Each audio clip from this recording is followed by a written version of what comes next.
Good evening. evening. We'll be Good starting in evening. just a few minutes. I think we had a lot of late joiners, so we're just giving maybe 5 more minutes in case anyone else is joining us. And then we'll get started in about 5 minutes. So if you don't mind, stay tuned, please.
Good evening, everyone, and I'm back, and I think we are going to get started.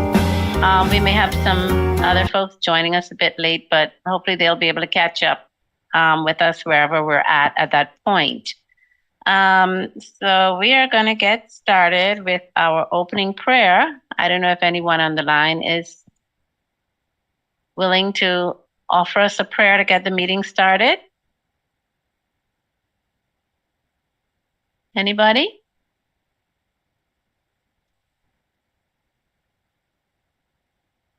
Okay, I guess it's up to me then. Hello. Hi. Are you How are you, volunteering to pray? Michelle? Are you volunteering to pray for us, Brian? No, I'm sorry. I was saying hello. Sorry. Let me let Susie know that y'all are on. Okay. Okay. Okay, well, I'll pray then. No problem. Thank you, Jackie. Okay, let's bow. Heavenly Father and our God, we come before you with heartfelt hearts full of gratitude and praise for the opportunity for us to gather in this Zoom space.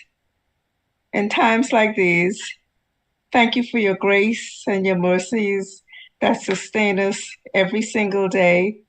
And as we come together to discuss this topical issue called pancreatic cancer, I pray, dear Father, that as Dr. Wesley presents, that you will guide him and protect him, and that he will speak in a manner that brings clarity to us all. I pray that you will bless our president, Rochelle, and all the presidents and everyone on this Zoom. May we use this wisdom that we receive to serve and uplift our communities in a healthy way. We give you all the honor, all the praise, and all the thanks. It is in your wonderful and precious name I pray. Amen.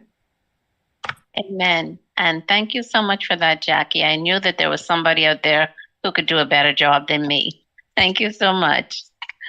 I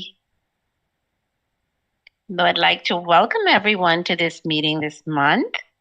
And we'll get started by asking, do we have anyone celebrating birthdays, anniversary, milestone dates? If you are, feel free to open your mic and let us know so that we can celebrate you.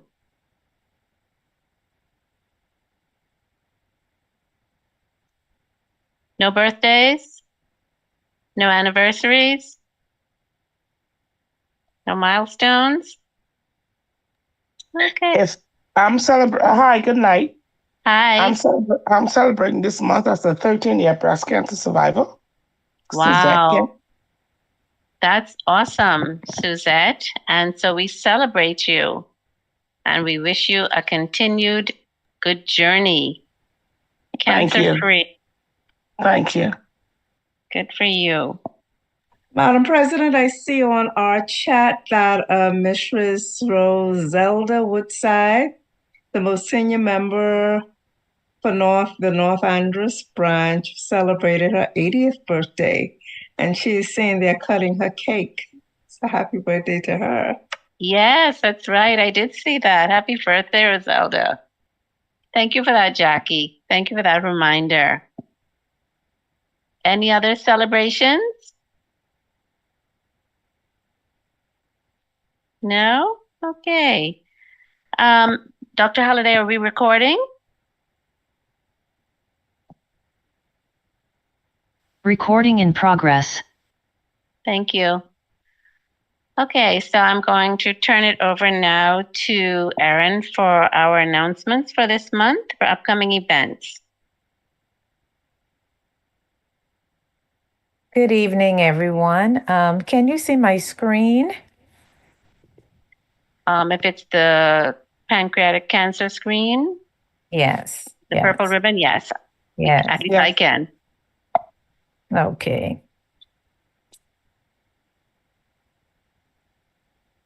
All right. As this is Pancreatic Cancer Month, and we have coming up next is Dr. Wesley Francis. But also, annual Strive for Life Fun Run Walk is next Saturday at 6 p.m. 6 a.m. Sorry, 6 a.m. Registration is still open, so please go to our website to register. The shirts this year are beautiful, so come and get your shirt and walk in unity. These are pictures of our last year walk. We had purple shirts last year, and we had a fantastic crowd.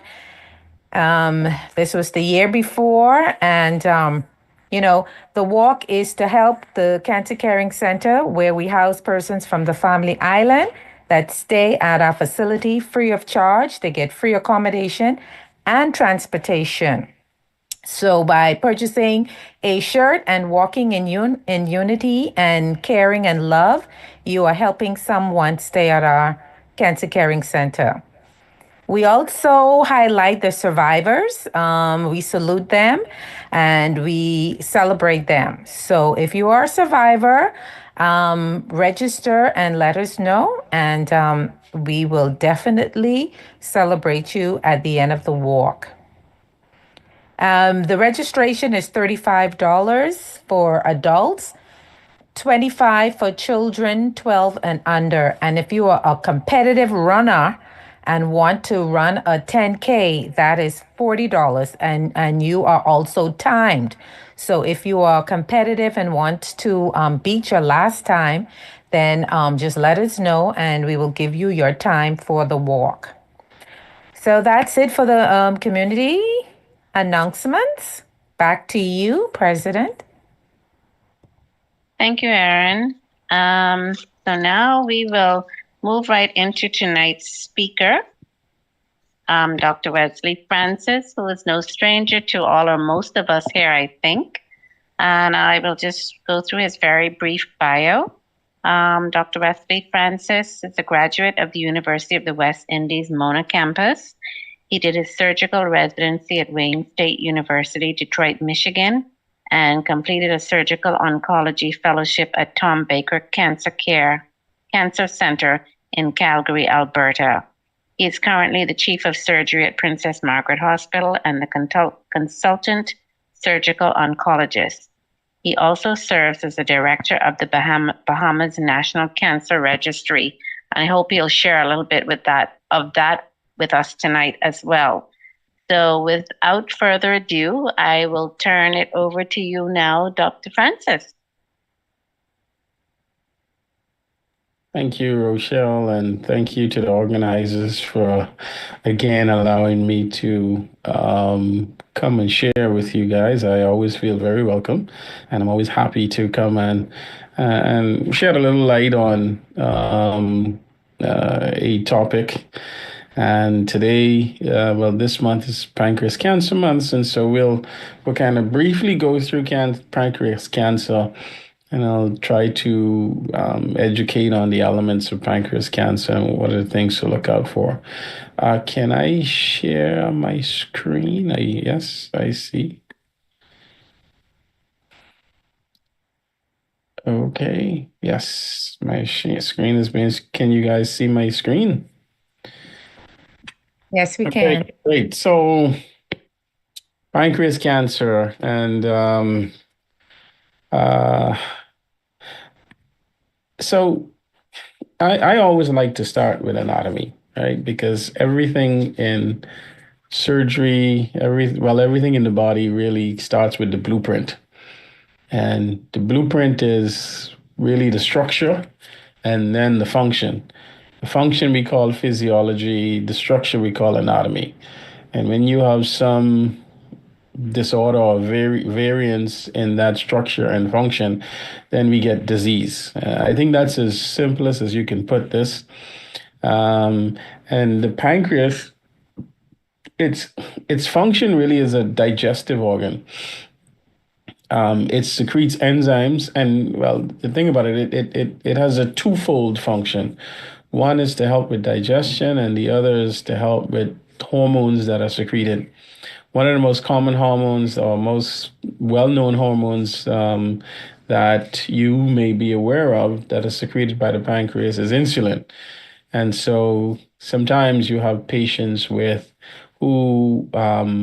would have been born with some sort of disorder or over time are not getting sufficient insulin from the pancreas, and they can get diabetes, and that would be sort of a type 1 diabetes. But then on other occasions, you can have a lot of insulin around and just can't use it at the tissue level.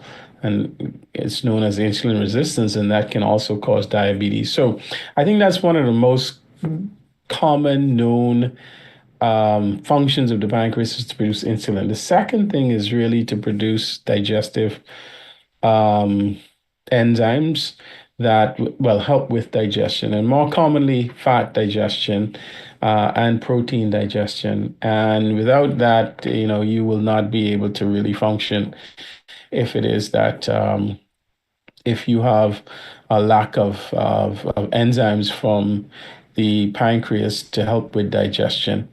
So as you can see here, I mean, the pancreas is actually very I would say posterior. It's close to the spine, and it's not easy to get to. But if you can see this, the cut end here is the small intestines. The stomach would be up here. And so this part of the small intestine is called the duodenum.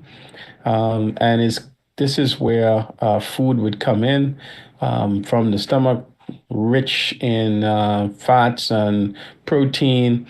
And then you can see the small hole, and that's where the pancreas secretes its enzymes to help with digestion as they mix within the duodenum here.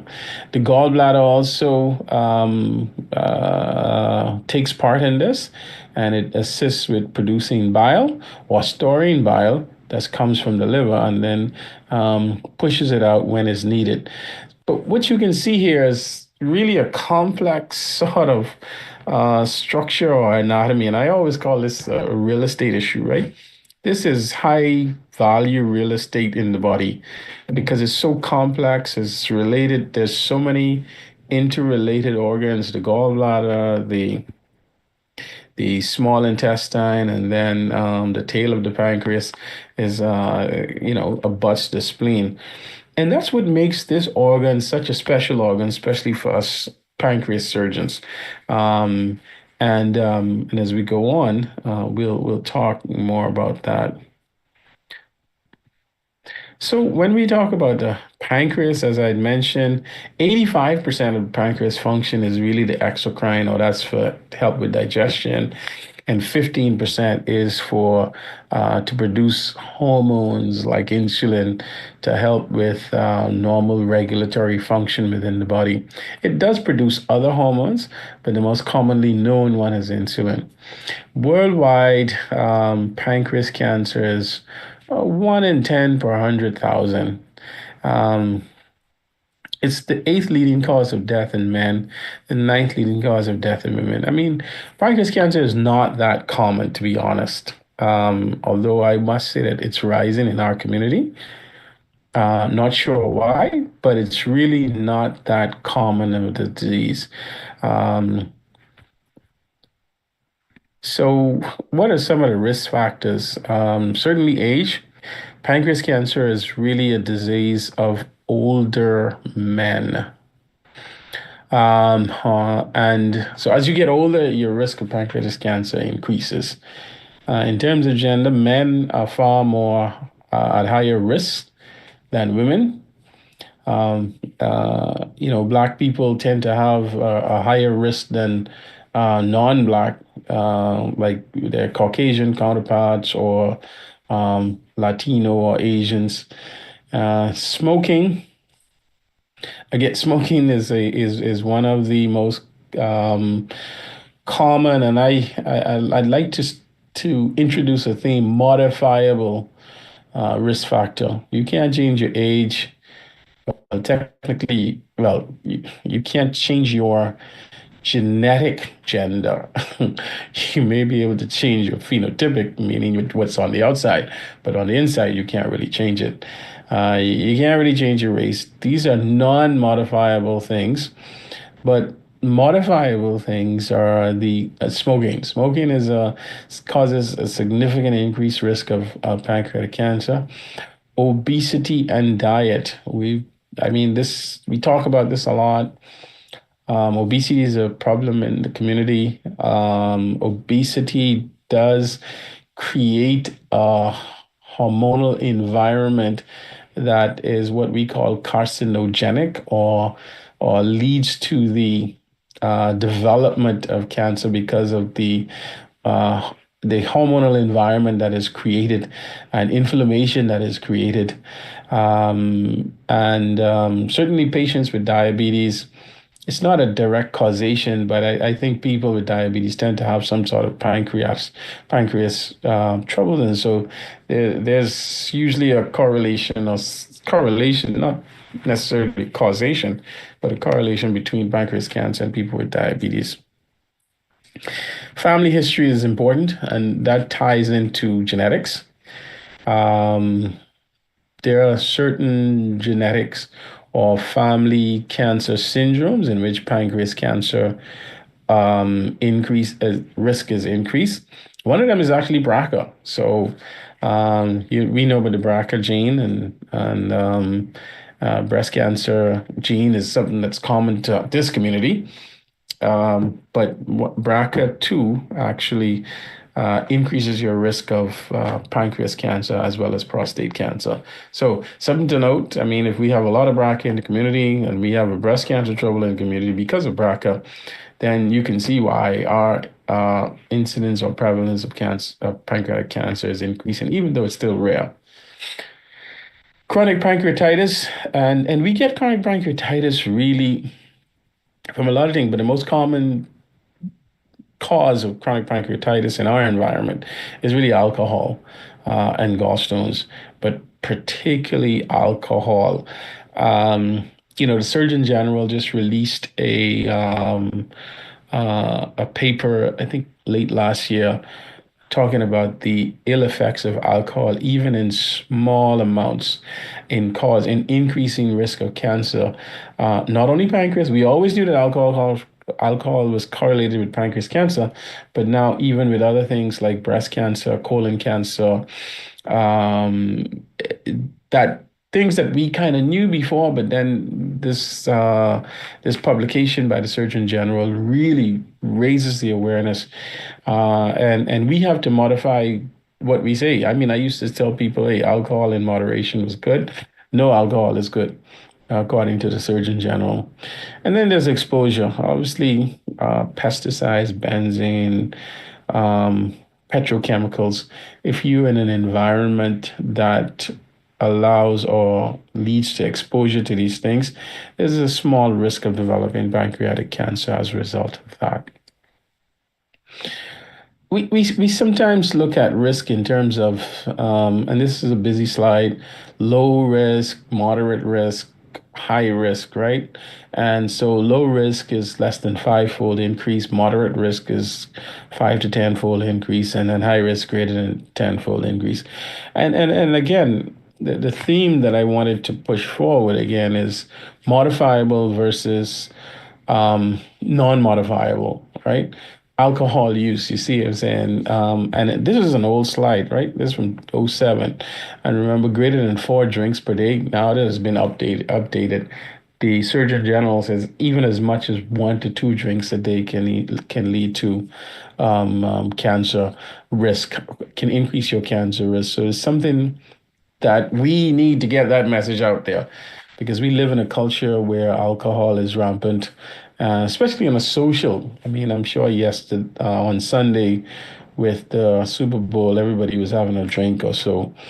And people have your glass of wine at night. So all of these things are something that we need to retrain folks into thinking, okay, listen, this is a real issue. Body mass index, which speaks to obesity, right? Greater than 30 kilogram per meter squared. And so when you're talking about people who are overweight and obese, there's a low risk. But again, those are modifiable risks. BRCA gene, as I mentioned, BRCA1, you can't change that. If you're born with it, you're born with it, right? Exposures, chlorinated hydrocarbons, diabetes type 2. You could see there's an increased risk, but I think this risk is more a correlation. If you have pancreas disease, you more likely will have diabetes, and not that diabetes can lead to pancreas cancer. And then you have these a slew of genetic issues like familial adenomatous polyposis, which really cause more colon cancer, but then it does cause pancreas cancer. Familial history of pancreatic cancer. If you have 1 or 2 first-degree relatives, that obviously increase your risk. There's another type of genetic family syndrome that leads to colon cancer. We call it HNPCC. And this is something that actually is, I think, a little more common in our community. We're seeing a lot more younger people with colon cancer. And I believe a good proportion of them has this hereditary non-polyposis colorectal cancers. And this also leads to your slightly increased risk. Tobacco use, you can't leave that out. Again, tobacco is an important risk factor and an important modifiable risk factor. So what have we said? I mean, alcohol, tobacco, obesity, and then some genetic stuff. And the Surgeon General report listed alcohol, alcohol, tobacco, and then obesity as major causes of cancer overall. And then you see a lot of these other things. Again, BRCA2 gene we'd mentioned, chronic pancreatitis, and then a lot of other different kind of hereditary syndromes that may lead to cancer. But what I want you to take from this slide really are the modifiable risk factors.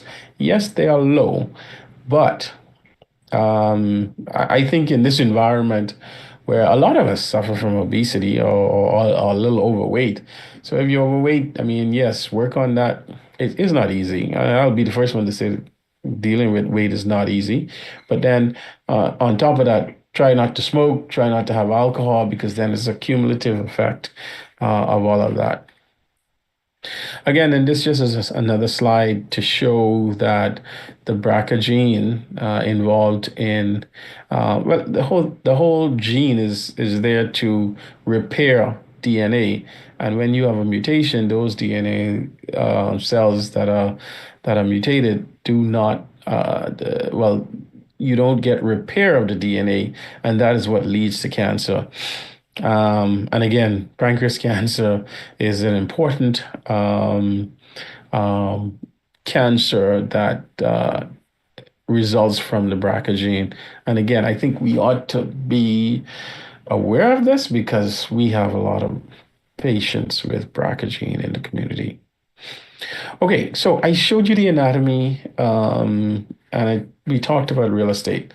This is another picture depicting the pancreas and its relationship to other organs. And so here's the stomach, here's the gallbladder, here's the liver, and it's tucked into this area. And this area is way behind. I mean, it's what we call retroperitoneal, which is almost behind God's back, right?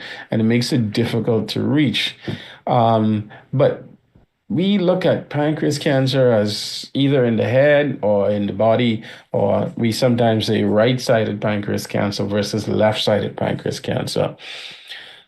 And because of this complex relationship with a lot of different structures, this is what leads to the symptoms or the signs rather of pancreas cancer. So if you have pancreas cancer in the head, um, once it blocks the bile duct, and I'll explain that a little more later, that leads to a significant symptom that we know that's one of the early signs of pancreas cancer. I'll say to you that pancreas cancer is very, very hard to diagnose. And it's only when it's located in a certain place you have the clue that this is perhaps something that's causing a problem. The most common symptom of a pancreatic cancer is probably gas pain, what people would call gas pain. It's pain. You people have this pain and it's vague and it's gas. And by the time you get to must be about 3, 4, 5 doctors, then they think about looking at the pancreas because it's so rare, it's so tucked away, and so it's not something that comes to the forefront of the mind. And this is why a lot of pancreas cancer actually presents very late. And we will show that. So this is the head, 60 to 70%. And then in the body and tail, this is what we call left-sided pancreas. Now, again, all about real estate. You see, if you're here, you can block this bile duct and people got jaundice. And so if you have a small pancreas cancer here, then that leads to a somewhat early sign, although it's not that early, but it's a somewhat early sign of pancreas cancer. But when you're in the body and the tail, you're way out here. It blocks nothing. The only thing it blocks is the pancreas duct, and it causes pain. And this is the vague, dull ache pain that people talk about and call it gas, and they take in all kind of medication and get a bunch of Nexium, get a bunch of tests, only to then once you realize that there's this persistent pain without any cause for it or any identifiable cause, then you realize it's probably a pancreatic cancer. So pain ain't always gas. Okay. And if you're having constant pain especially in the lower back, no, the upper back, sorry, or upper abdomen, that's a sign that something sinister may be going on. So again, this is what I mentioned about right-sided versus left-sided.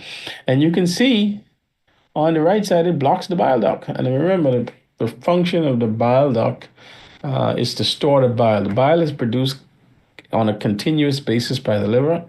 It gets stored in the gallbladder, and when you eat, the gallbladder then pushes it out, and it comes and mixes with the pancreas juice, and that's how you help, and that's what helps with fat digestion. But if you have a tumor right there in the head of the pancreas, it can block that.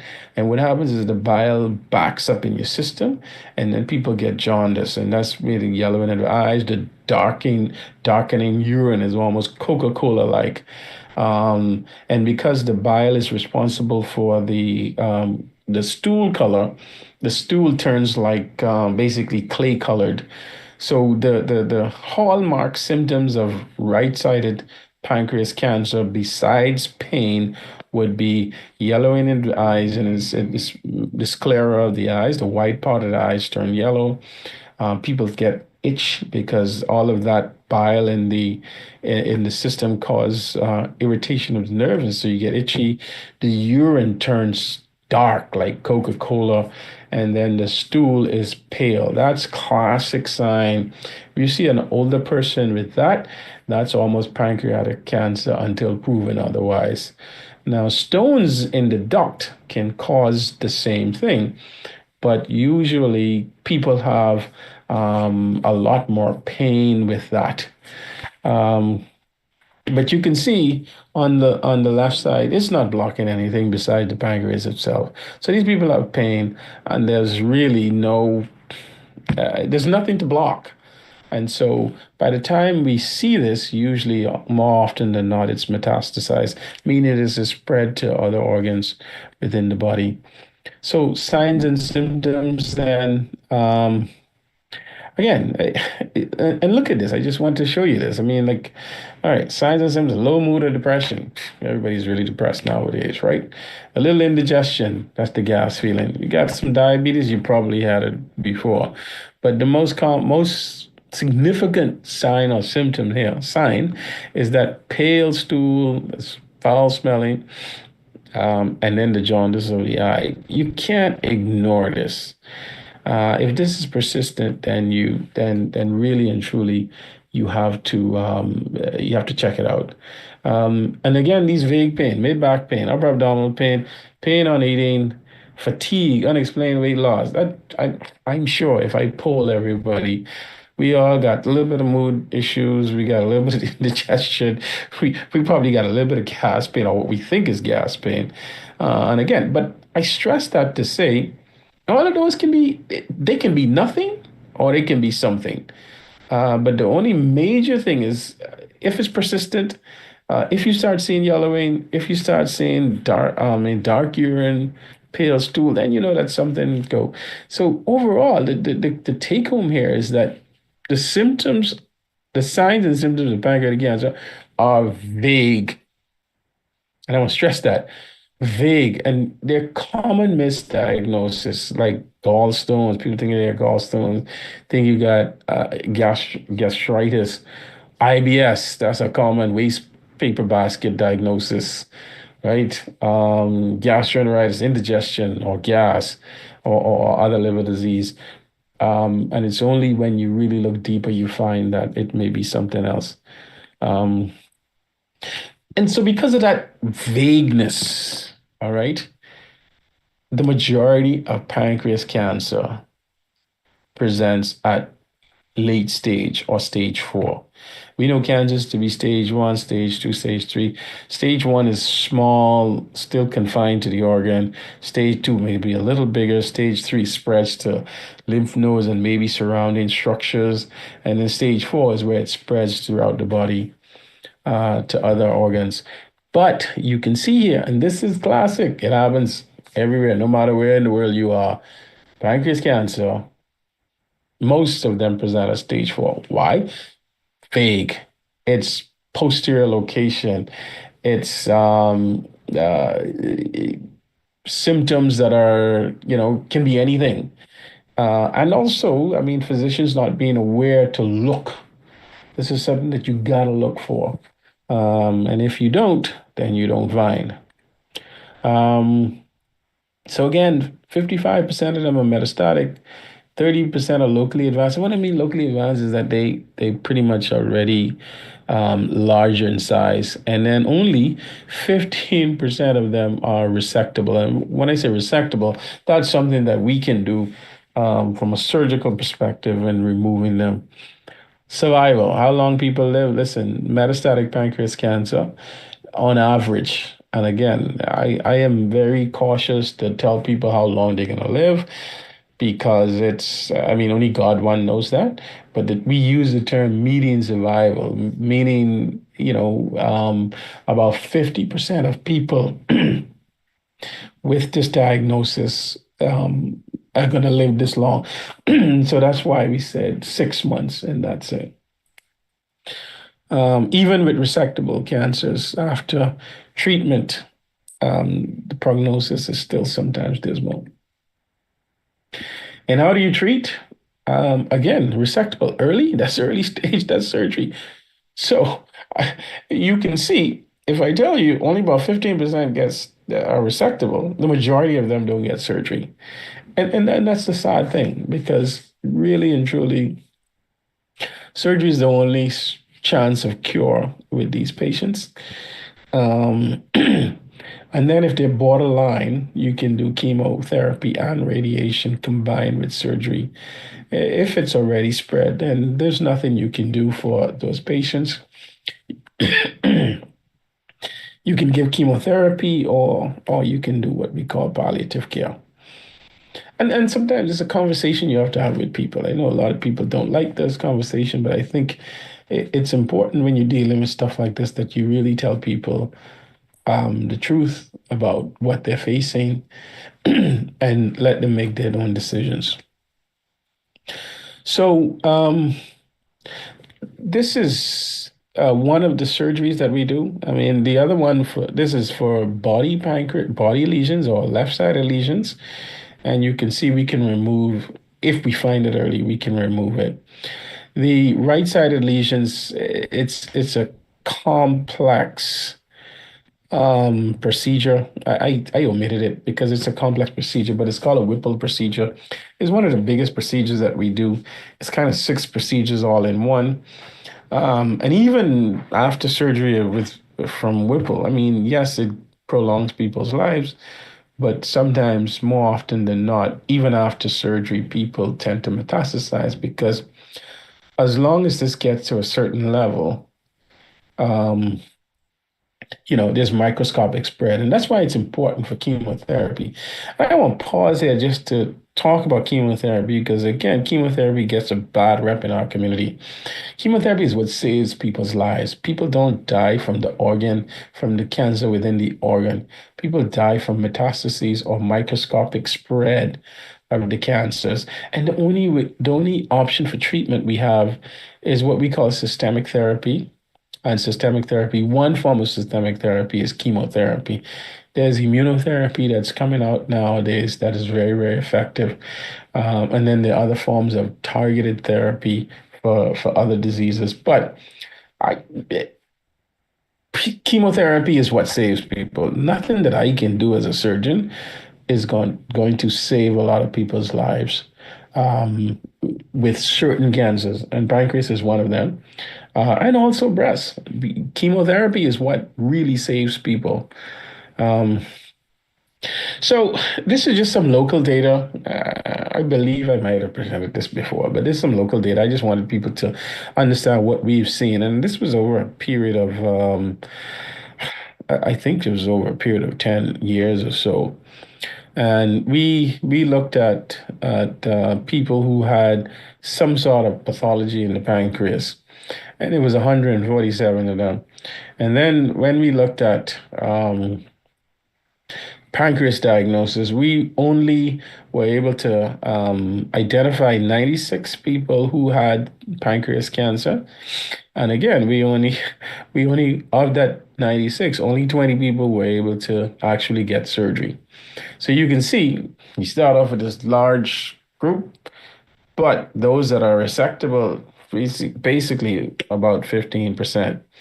The majority of them were right-sided, as we mentioned. So we did this pancreatic duodenectomy or Whipple surgery, which is a massive surgery that we did. Um, and um, and then so the others, we did the removal of the tail or body of the pancreas. And when you look at it, we had more males than female. Again, exactly how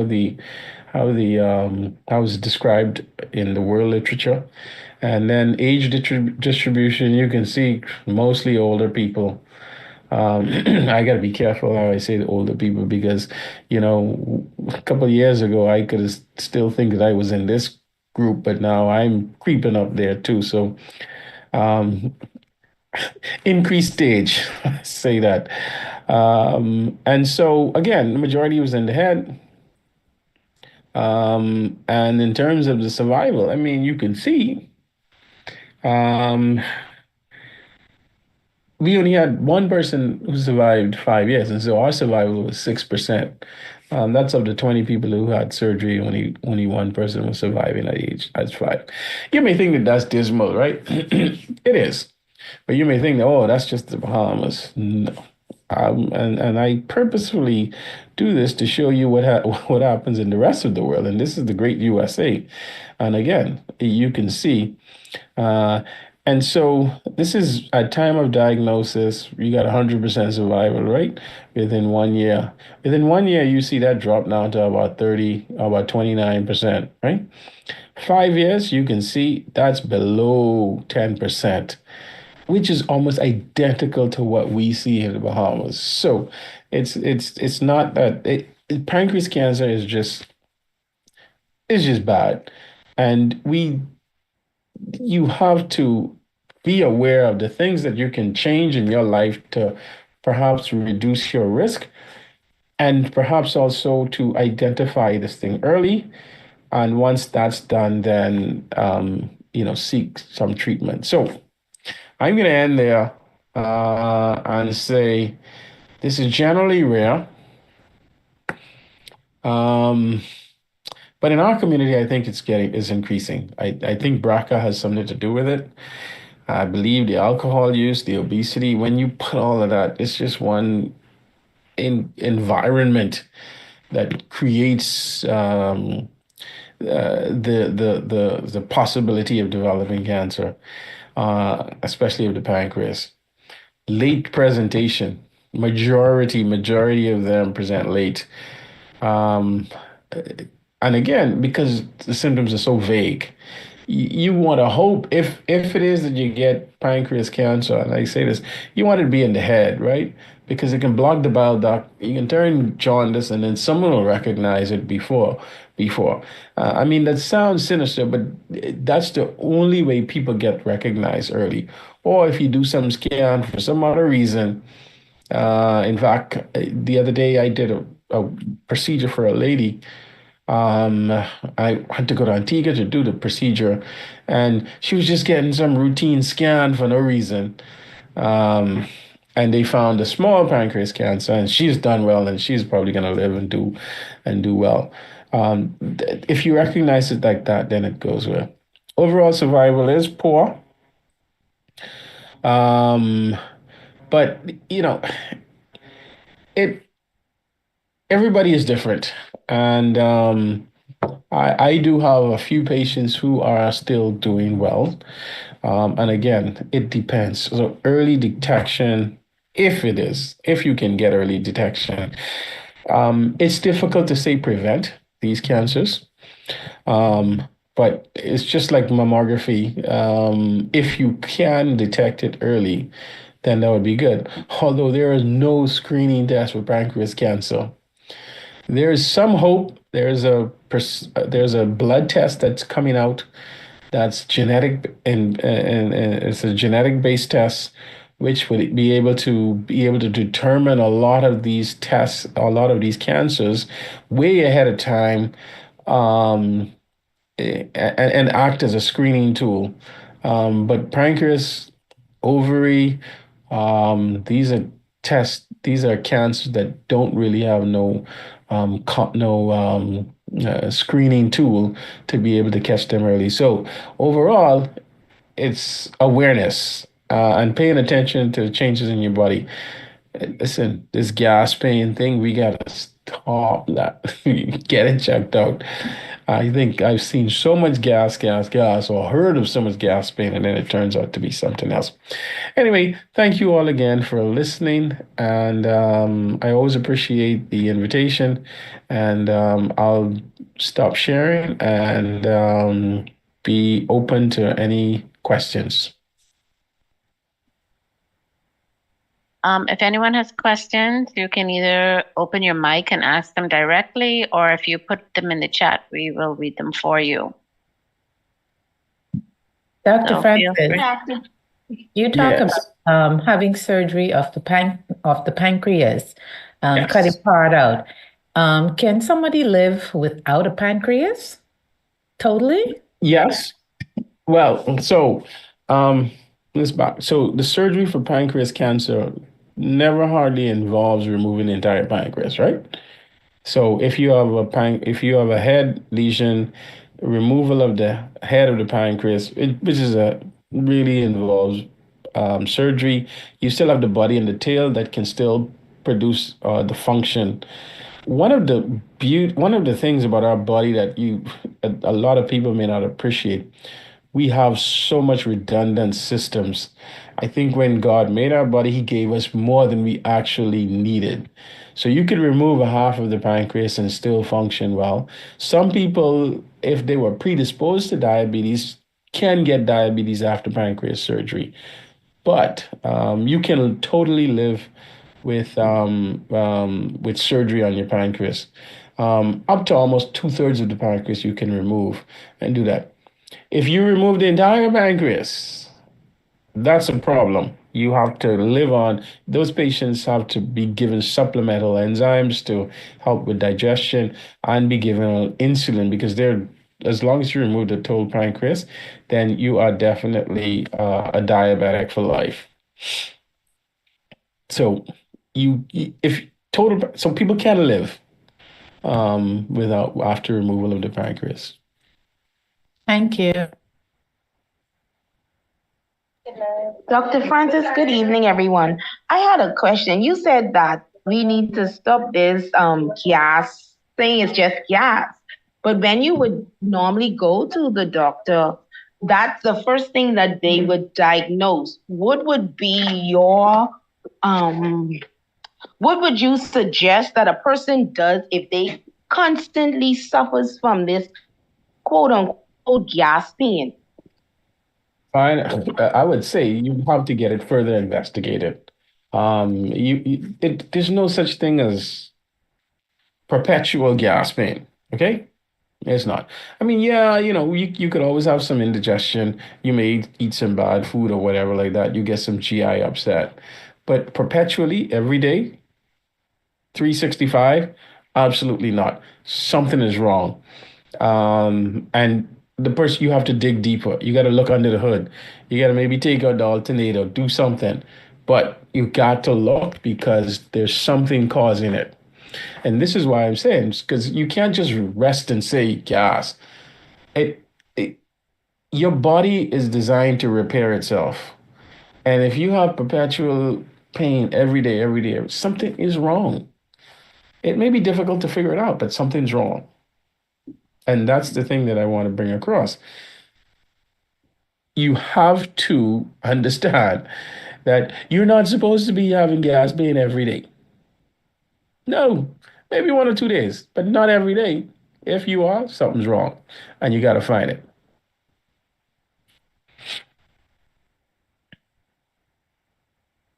So what would you suggest? Like if the pain is perpetually every day and and you've already went to a gastrologist and they found nothing. So what should be your... Okay, so, but here's what you say, right? You say they have found nothing, but they have to look for every day. So let's say you have this perpetual gas pain per se, right? You get They do some x-rays, can't find nothing. They do colonoscopies, meaning they look up and down, up your bottom, look down your throat, they didn't find anything. Then you get a CAT scan. So it's escalating. You escalate the investigations until you find something. Now, if you've done everything, right? And a lot of those investigations is to rule out the sinister stuff. If after I've ruled out everything and I could find nothing, your pancreas is normal. And remember, we talked about structure and function.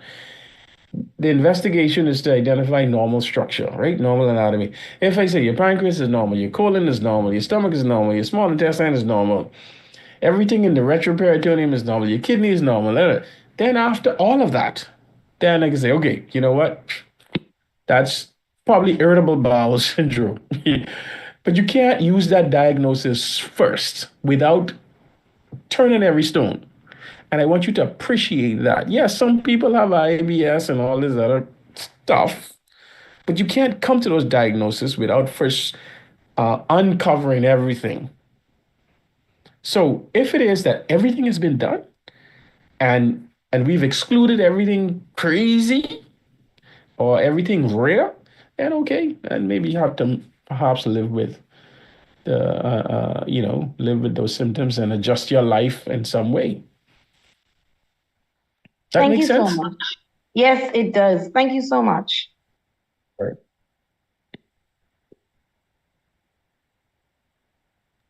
I think a big part of the problem with that, Dr. Francis, or for people is that, they tend to say, they did all these expensive tests and they still can't tell me what's wrong with me, and I guess on the one hand, you should be glad that they can't find anything, right? But They then ruled out everything. I guess, yeah, Right. but they say, yeah, all of that only for them to tell me I have IBS, right? So it is a double-edged sword kind of a thing.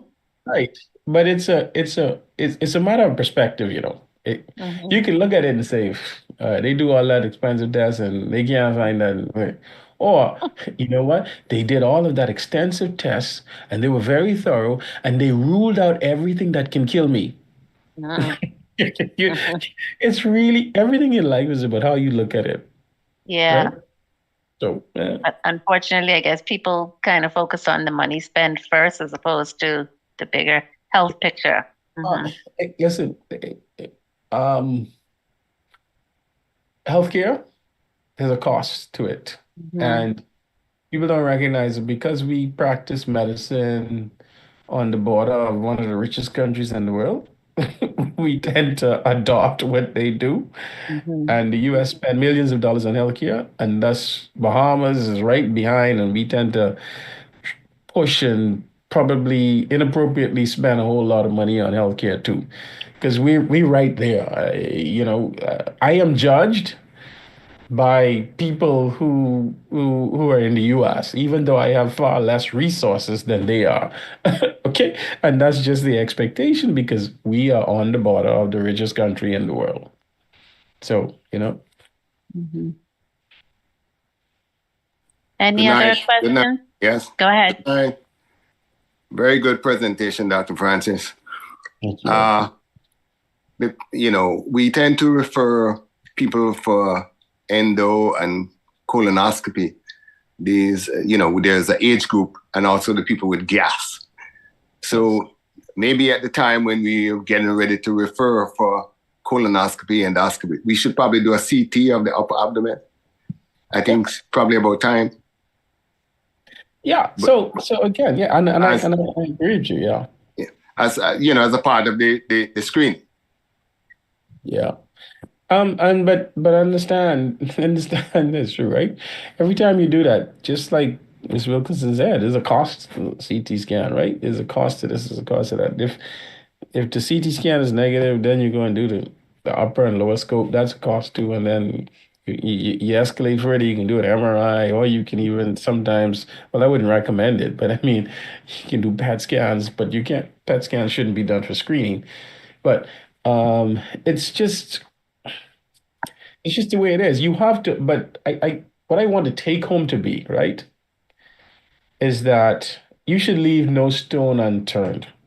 Now, after you done shake up every stone and you can't find anything, then okay, then perhaps some lifestyle modification may be necessary to deal with whatever problem that you have. But do not take any symptom for granted and say, oh, that's just this, that's just that.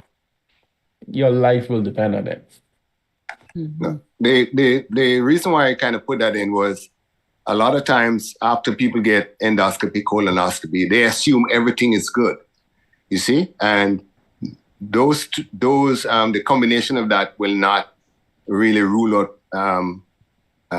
pancreatic cancer. So I was suggesting, by and large, people are very reluctant to get any test done.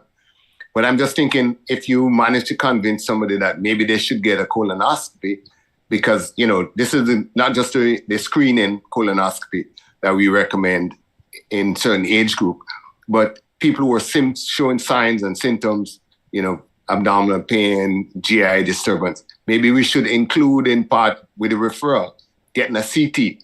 That would probably become good for you to review probably before or immediately after the colonoscopy.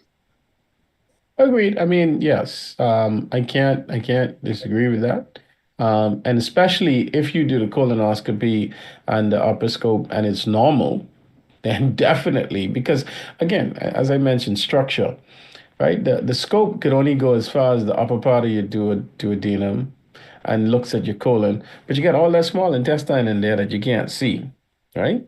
And then you got everything behind the abdomen that you can't see, where the pancreas lay. And so therefore that's where the CT scan would come. It would show you the entire small bowel, albeit not perfectly, and then it will show you everything that's behind, or what we call the retroperitoneum. So it's just again to cover all the bases. Thank you. Problem. Any other questions, comments?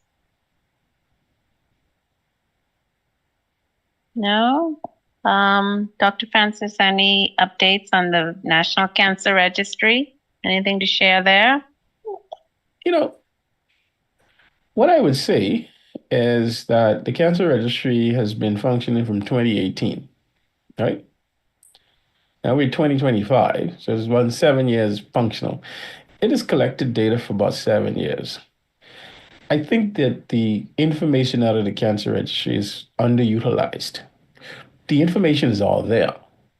Now, because of the nature of registries, you're often about 2 years behind. Even the US registries are about 2 years behind. So I think they're coming out with 2023 data now. It's all there and it functions. And I'd say to you that there is nothing new that has come out of there that we don't already know. We just have now documented it. We know that in women, we have a lot of breast cancer. In men, we have a lot of prostate cancer. And the second most, I think, revealing thing out of the registry really is that colon cancer is roaring and is a significant part of our community. And it's the second most common cancer in both women and men, and the third overall. That's data that we have. I mean, we used to always take US data, but that's Bahamian data now. And we know that. And what we're finding also is that the age groups are much younger than what you would expect. We have people in their 40s, below 45 with colon cancer. And the thing about it is we don't start screening until 45, right? It also shows that we have a significant amount of women who are out of the screening age group for breast cancer too. So this is what our community is. I mean, and the information is all there. Anybody who wants to get it, you can go and get it. There's an open door policy there. You want the information, you can go and get it. And it's put out significant amount of information. I think we should probably not sound an alarm, but make people more aware of these numbers. And I think that's a ministry role. right? But NGOs like cancer societies and other organizations, if they want it, they can get it. It's one touch of a button. It's all computerized. You can spit out any amount of data that you want. So that's all I got to say about that. Okay, that's good. Thank you. Any other comments from anyone else? Yes, since he said that the register is open, how can I access this? Because especially during the month of October, we have a lot of persons, students, and I had a doctor call to find out stats on cancer in the Bahamas, and Listen, I was able to tell them. So let me tell you. Let me tell you. I'll say this to you. Them same people who has come to you on October, go to the registry in October. Registry gives a ton of information in October. I wish they would go in January, February, March, April, May, June, July, August, September, and not wait till October. Because it's always with us. But in October, everybody wants breast cancer stats. Yes. Yeah. We got a bunch of breast cancer stats. If you go to registry right now, we can tell you it's there. So anybody who comes to you for data, just refer them. I mean, I don't expect you to have the latest data, but if you want the latest data, you get it from the registry, and it's there.